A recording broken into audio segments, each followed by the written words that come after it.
I got some negative feedback on my recent videos. And I'm not talking about the negative feedback on the restaurant reviews. You'd be amazed. I still insist that I post the Detroit restaurant review to Detroit Vegans Facebook group. And there are people who write to you and they sincerely ask the question, like, what's the point of a review if it's not positive? Why would you even say anything if you don't have something nice to say? Like, yeah, I don't know. Why do we publish movie criticism? You know, why don't we only publish positive movie reviews? Why does this exist? How about the war? How about we only publish positive articles in the newspaper about the Iraq War? That way people won't get the wrong idea. I don't know. What's the point of criticism in politics? Politics or restaurants or movies? I don't know. What's the role of critique?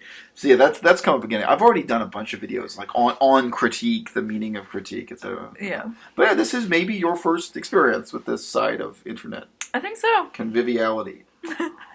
And I got negative feedback under another heading. So, you know, I've been lately saying, basically I'm at a kind of positive juncture in my life.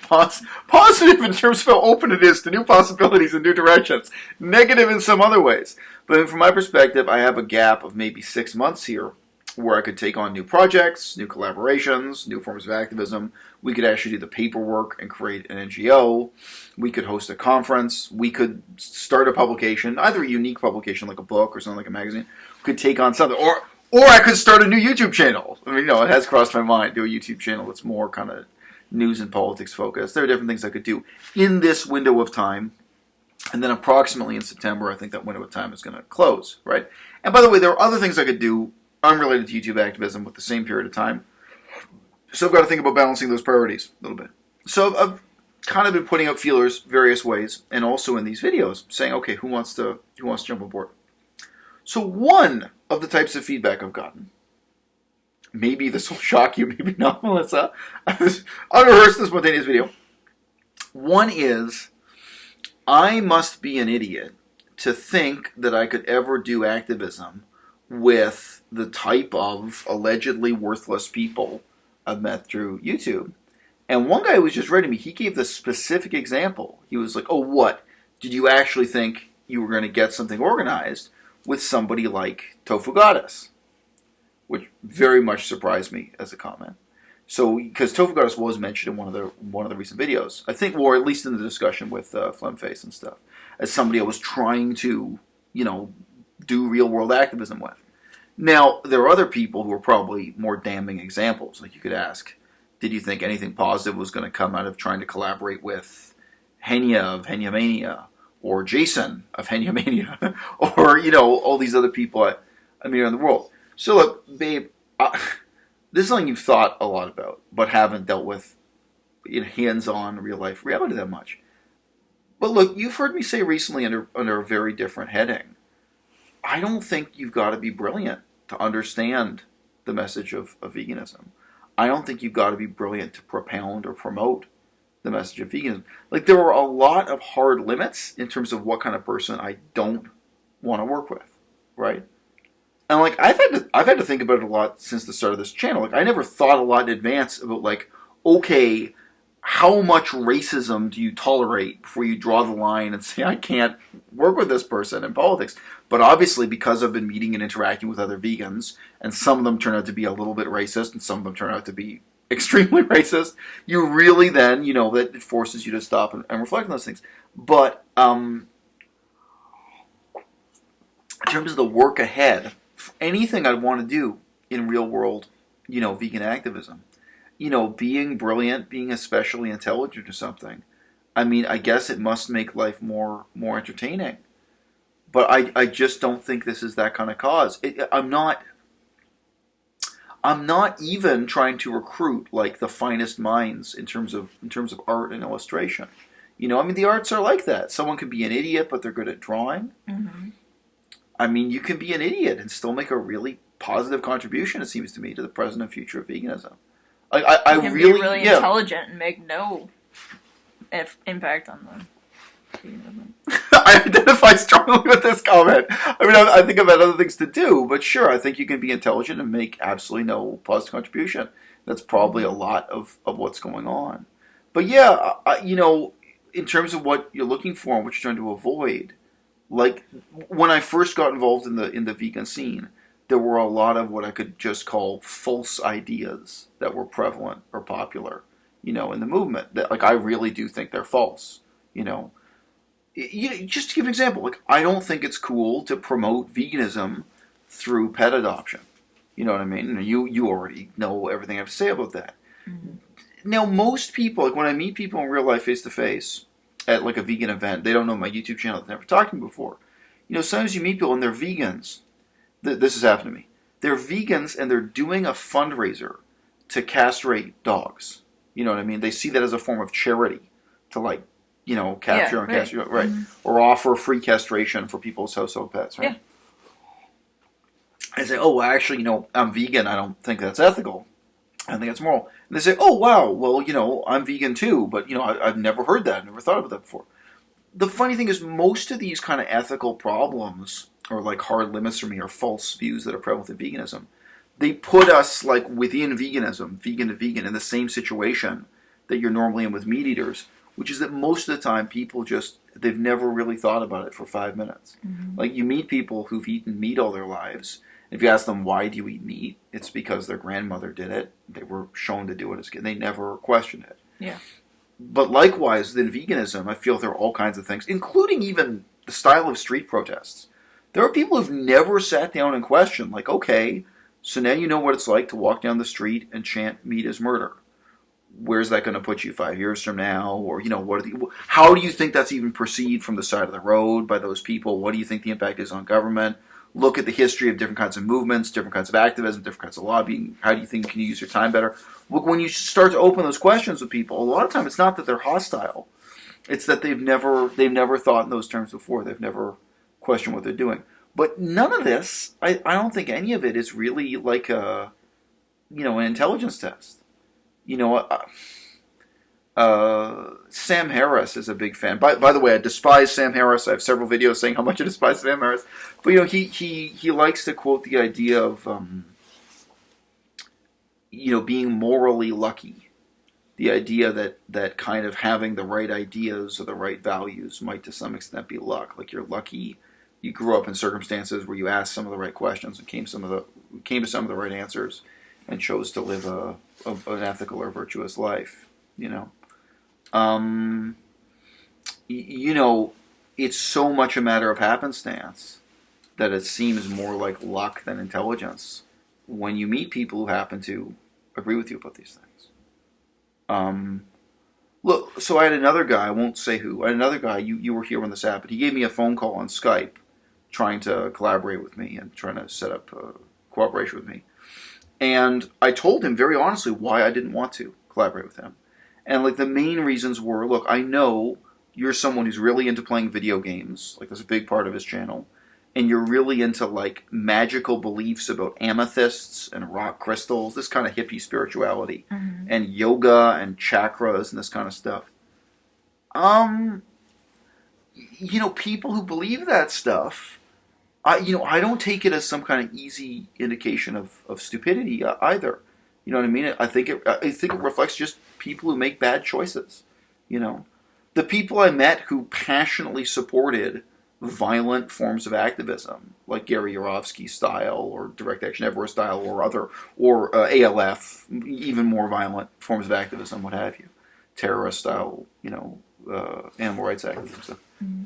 It's not a really simple thing about being smart or being stupid, So your response to this guy's criticism of your video is saying, why would you? Yeah, I'm sorry, I just don't know. Yeah. Look, I mean, I think the reality of these people who criticize me this way is, on the one hand, they're saying, well, what kind of worthless person did you expect to meet through YouTube? You can't expect to meet and work with. I've seen people say that, if you're on YouTube, you can't expect...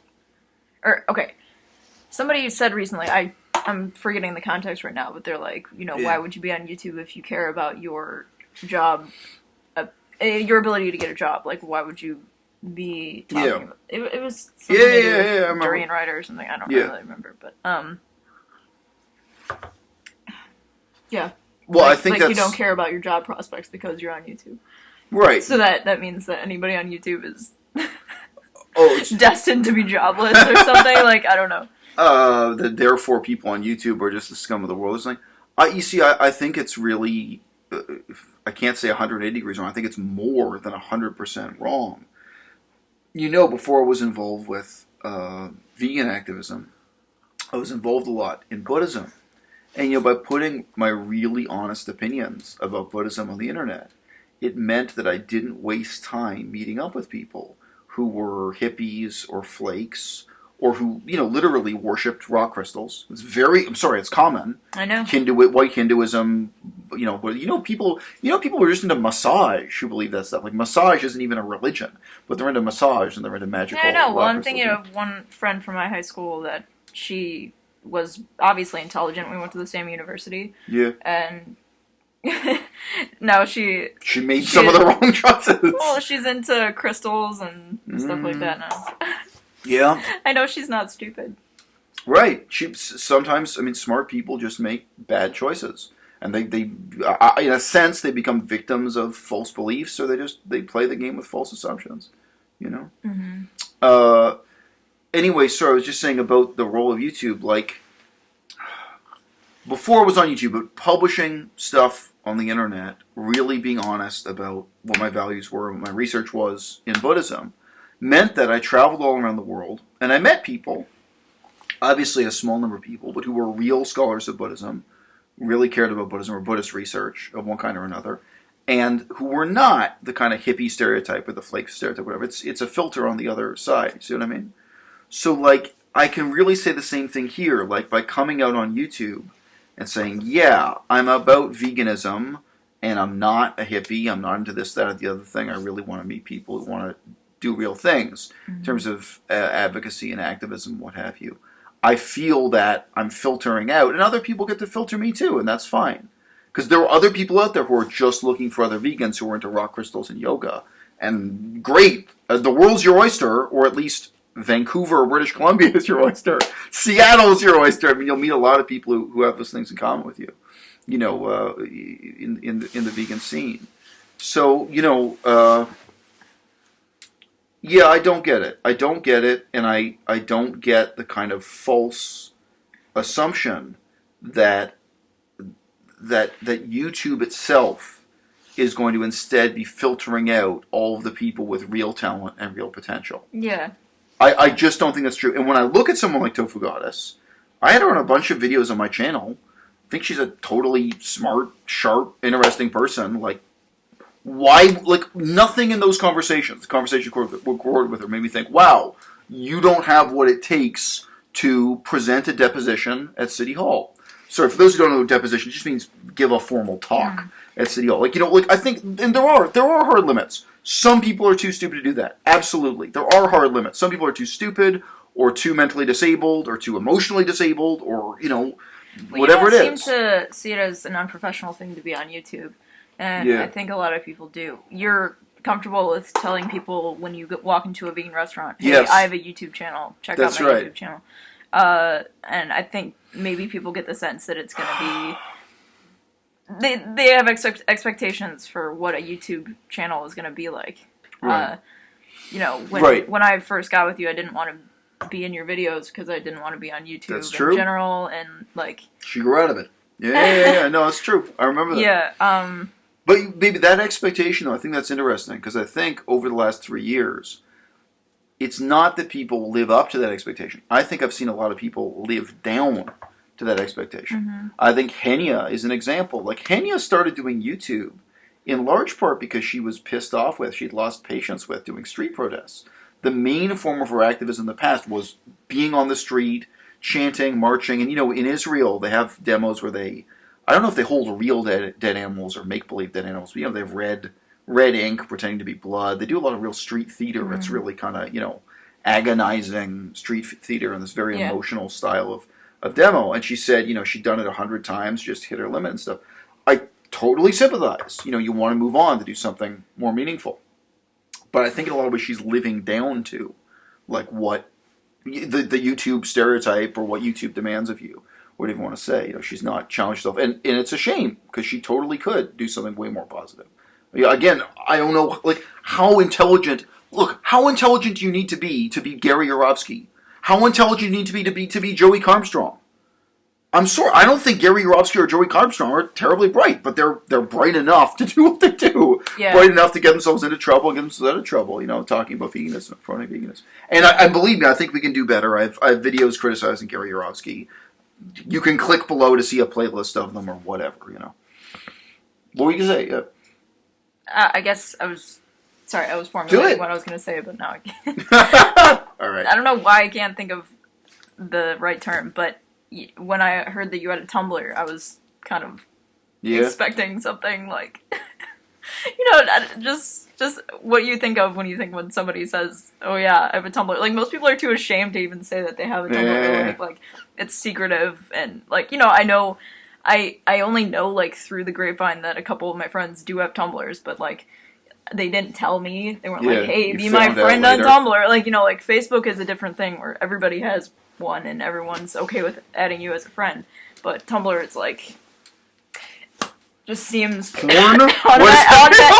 automatically illicit, or just a place to journal, talk about your real feelings that you wouldn't really talk about your real feelings that you don't want anyone to read except anonymous people who don't know who they are. Exactly. That's totally what the impression I got from Tumblr, or just reblogging photos you think are cool or whatever. But when I actually saw your Tumblr, I was like, oh, well, it's like his YouTube channel. It's actually substantive, and yeah, right. Well, no, so it's. I guess what I'm saying is a lot of people judge by what medium you're using, right? Not what the actual content is. Okay. But it's stupid because if you met this person in real life, if I met Henyamania in real life, and neither of us had a YouTube channel, if I met Tofu Goddess in real life, if I met Jason Pizzino, any of these examples, even if I met Charles Marlowe in real life, and he didn't have a YouTube, and I didn't have a YouTube, just parallel universe where none of us got YouTube channels. Yeah. Why would I judge that person and think, no, you don't have what it takes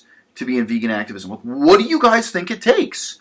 Again, there are some false ideas out there that create hard limits. I don't want to work with people who are pro-violence. Yeah. I don't want to work with people who are neo-Nazis or racists. Right. You can make a list. But once you've got those limits out of the way, what does it take? I just don't think this task, and it's an enormous task. It's an enormous task of lobbying for cultural change, for political change. Yeah. But even for the food side of it, and the health side of it, and the ecology side of it, there's so much work to do. Whether you do it at City Hall or the school board or whatever, and let's do it. And no, if I met Charles, if I met the man formerly known as Vegan Shit, Charles Marlowe, we were face to face. I don't know. You can talk. You can breathe through your nose. You can play guitar. You can play guitar. You can talk a good game. I don't know if the guy actually is dyslexic or he just has terrible spelling, but whatever. He's got limits, But I would totally try to work with someone that if I met them in real life. My standards wouldn't be different in real life than they are with meeting these people on YouTube. But it's funny, people think of me as such a snob because I openly revile people for being idiots and so on. Fine, I'm a snob. But maybe I'm way less snobby than these other people in the game. They just don't admit it. They just don't admit what their standards and biases really are. Yeah, well, you're willing to talk with these people, and which was surprising to me that you talked with Cheetah and But yeah, no, I don't think it takes that much intelligence. It just takes dedication and time, right? And motivation and so on. And make it a priority. It does take a certain level of intelligence to know how to go about making social change. Knowing how to conduct yourself when you're at a town hall meeting or something. Okay. I agree, but how are you going to learn without trying first? You know what I mean? That's the other side. And even so, someone else I was criticized for talking to, because talking to people is such a big deal. Well, the Light Twins. Yeah. And they're now heavily into light crystals and, spirituality. I wasn't saying it was a big deal that you talked to. No. But, but look, why wouldn't I think those guys have the potential to make a positive difference? Mm-hmm. And again, so starting from the assumption they have some potential, if someone like me doesn't give them a chance, whatever, take them to City Hall and let them give a deposition. Let them see how different it is to give a deposition at City Hall as opposed to making a YouTube video. They may have potential they don't know they have themselves, but also, I think they do. Yeah. So give... Like, just recently we were watching Joey Carbstrong's interview, and I just remember thinking, like, wow, he's come so far, because we had watched his...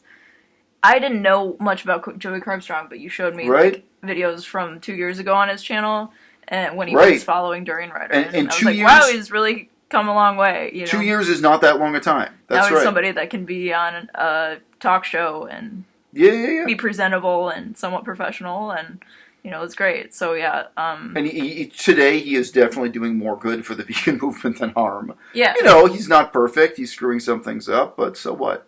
Make mistakes, learn from your mistakes. Move on. He's somebody that I think you probably could work with if you were in the same country, same hemisphere. But anyway, but I mean, these are all deeply flawed people. But at least they're trying. At least they're trying to do something positive. Mm-hmm. I think the other thing that's really sad, I want to say this earlier, this branched off from something you said earlier, but that assumption that there's somehow something juvenile about, like, the internet itself. Yeah. Like, because something is a blog, therefore it's trivial, or because something is on YouTube, it's trivial. Mm-hmm. Look, if I had come on YouTube when I was 16 years old, and I had videos from that period, yes, I would now, in a sense, regret them. I would just look back on them. I would, not even that I was stupid when I was 16, I was just wrong. I was ignorant, and I was wrong about a lot of things, and I'd be able to see that. I still have writing from that time in my life. You can read some of my old writing. I mentioned that you can read some of the stuff I wrote back when I was your age, back when I was in my early 20s or something. You can see how my views have changed, become more nuanced, and more reasonable in a lot of ways, So sure, those 16-year-old, more radical and discontented me, didn't get immortalized on YouTube. But, okay, so we all know that on some level. Why would you leave YouTube to be the domain of only angry teenagers? You know what I mean? I think it's so important that middle-aged people get on YouTube and make a positive contribution, even if the contribution is, just, again, letting other activists know that you're here and you want to make something happen, and you want to find out what common ground you've got and so on. I agree. And find out who else there is for you to work with, Yeah. Yeah, I definitely agree. And not try to imitate the 18-year-olds on YouTube. Yeah. Just because right. that's what's popular. Right. Yeah, I remember seeing a YouTube channel, The Vegan Neurologist, and she's a middle-aged person with kids, and, I don't usually watch her channel, but I was just like, wow, that's great. Like, I'm glad to see someone with a real job. Using YouTube. And then there's another, small channel, I think his channel name is just, Vegan Chris. But again, he's just, a middle-aged guy that's talking about veganism, and, that's great. That's cool. I'm happy to see that, as opposed to somebody who's talking about diet advice, or, I don't even, Yeah, someone who's imitating an imitation of Durian Rider and telling you to ride your bicycle and eat bananas till you barf to lose weight and so on. But something you said earlier, this people are ashamed of having a Tumblr or ashamed of having a YouTube channel. Yeah. Don't much. If you're ashamed of what you're doing, maybe you should change it. It's not that subtle a sign that, I'm not ashamed of my content. I'm not ashamed of what I'm putting on the internet. No. And, again, whether it's one of my blogs or one of my articles or what have you. And, there's a price. For sure, there are disadvantages. But, what I thought was the advantage, again, really briefly, doing YouTube isn't mutually exclusive with doing real-world activism. But now when I show up at a place to do real-world activism, I can meet people, and they already know. Often they'll already know me or recognize me from YouTube. They already know where I stand on a bunch of different issues. Yeah. I don't have to tell the same story again and again. Yeah. Which is a great thing, by the way. When you get middle-aged, you get tired. I don't want to tell the same stories over and over again. But I can go to a vegan event, and legitimately you can meet vegans. They've never thought about this. They've never given any thought. And they're just shocked to hear that I'm actually against Gary Yourofsky. Right? And it's oh no, I have a YouTube video about that. Right. And now I don't have to tell the story. Yeah, you can see what I have to say about that on YouTube.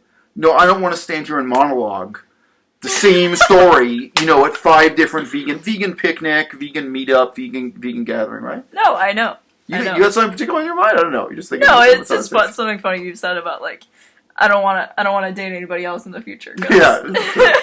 Because I don't want to tell my story. This is another reason not to. This is the last time I want to tell my stories I don't want to tell to a girlfriend. This is why he's with me. Because he doesn't want to have to tell anybody else about his life story. Yeah, it's a real drag. I'm tired of telling my own life story. And she'd already watched pretty much every video on my channel before we got together, so I didn't have to tell any of those stories again. But I had to tell other stories when we first got together. Yeah, that's right. And look, the other thing I was going to say is, so there are people who meet me at an event like that. They've never seen my channel before, but that's still a useful thing for this filtering. They can filter me out, I can filter them out. Is this someone I want to work with? Because they say, oh, you never heard of me, never heard of my channel before? Oh yeah, Gary Yourofsky controversy, or oh yeah, castrating dogs controversy. Well, check out my channel. You know, it tells you the stuff. You know, you can, whatever. They might see it after they meet me face to face in real life. And on the other hand, yeah, I get to go to vegan events, and there are people who already know me or know of me or have some sense. Oh yeah, he's that guy, and you know where the common ground is to be found. So I can only see it as a positive tool for organization and activism. Yeah, absolutely. But like, beyond that, it's funny. I do call people idiots on the internet. And some of the people I call idiots have a PhD. Professor Will Kimlicka, talking about, human rights for rats. Yes, sir, we have a video about this, talk about it in more detail. It's stupid. And, I don't, again, okay, so what's the point? What's the point of having restaurant reviews if they're negative? I mean, I think it's really important to talk about some of the core ideas. Core ideas in veganism sometimes are stupid and wrong. No, I don't believe in civil rights for rats. I don't. I don't think it's... Anyway, how are we going to produce wheat if we have to farm wheat without killing rats? Again, and that's another issue that you've heard this before on this channel, that Gary Francione, as he calls himself, or Gary Francione, as he would be called in Italy, Gary Francione, he really has trouble dealing with that yes, actually farming fruit and wheat and what have you involves killing animals, because his position is not going on. Blah, blah, blah. Okay, yeah, it's role critique is important for that. It's important for letting people know who I am before they meet me or after they meet me at an event, blah, blah, blah. But the bottom line is, I've said this recently in the conversation with Flemface, I do think veganism is a simple enough message that children can understand it and children can propound it, and you don't need to be brilliant. I mean, I think, in a sense, like I said, Sam Harris's idea of being morally lucky, it's almost luck if you happen to have the right set of views or assumptions coming into this. Like, I think you have an advantage if you start off coming into it from a position of ecology, as opposed to, say, traditional Hinduism. There are lots of vegans who started off as Hindu, then they realize where milk comes from, and then they become vegan instead of vegetarian. And believe me, in the next 10 years, next 20 years, there are going to be more. India is going to become a more important place for veganism. But sure, you have certain advantages approaching it in a more scientific way, or more ecological way. And again, I don't think that has anything to do with intelligence. The people who believe in rock crystals, in some ways, they're just, we could maybe say, unfortunate. But yeah, when I'm trying to recruit for these things, I don't know. The internet's funny. The internet makes it possible for us to all seem like we're cooperating and collaborating, when really we're not. We're living totally separate lives. I've worked at newspapers, I've worked at magazines.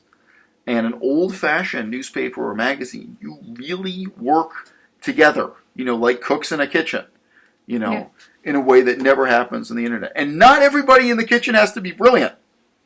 You just can't be a crackhead. You don't want anyone on the kitchen staff who's a drug addict or, strung out or something. It's a problem. There are minimum standards, but I think you can have a brilliant newspaper or a brilliant magazine or a brilliant kitchen working. And, a lot of that work, it doesn't take a lot of brilliance. It takes good intentions and, sort of esprit de corps.